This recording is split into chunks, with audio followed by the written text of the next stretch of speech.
Israeli সেনা ও Hezbollah যোদ্ধাদের মধ্যে চলছে তীব্র সংঘর্ষ। ইসরায়েলে প্রায় ৩৫০ ড্রোন ও রকেট নিক্ষেপ করেছে গোষ্ঠীটি।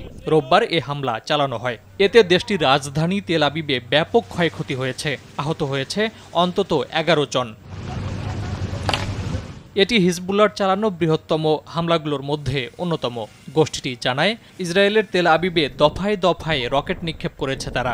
একই সময়ে ইসরায়েলের দক্ষিণাঞ্চলের একাধিক এলাকায় সামরিক বেসামরিক স্থাপনাকে রকেটের নিশানা বানানো হয়েছে। হিজবুল্লাহ আরও জানায়, তারা প্রথমবারের মতো দক্ষিণ ইসরায়েলের আশদোদ নৌঘাঁটিতে হামলা করেছে।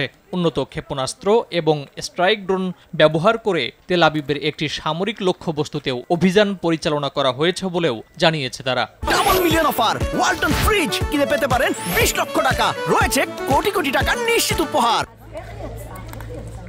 ইসরায়েলের মেডিকেল সংস্থাগুলো বলছে, রোববার লেবানন থেকে ছোড়া রকেটের আঘাতে অন্তত ১১ ইসরায়েলি আহত হয়েছেন। আহতদের মধ্যে একজনের অবস্থা গুরুতর। তেল আবিবের কাছের পেতাহ টিকভা এলাকা থেকে পাওয়া ছবিতে দেখা যায়, রকেটের আঘাতে ক্ষতিগ্রস্ত হয়েছে বিভিন্ন স্থাপনা, পুড়ে গেছে কয়েকটি গাড়ি। দক্ষিণ লেবাননেও প্রবল প্রতিরোধের মুখে পড়েছে নেতানিয়াহু সেনারা। অঞ্চলটির আল বাইদা এলাকার কৌশলগত অবস্থান থেকে পিছু হটতে বাধ্য হয়েছে তারা।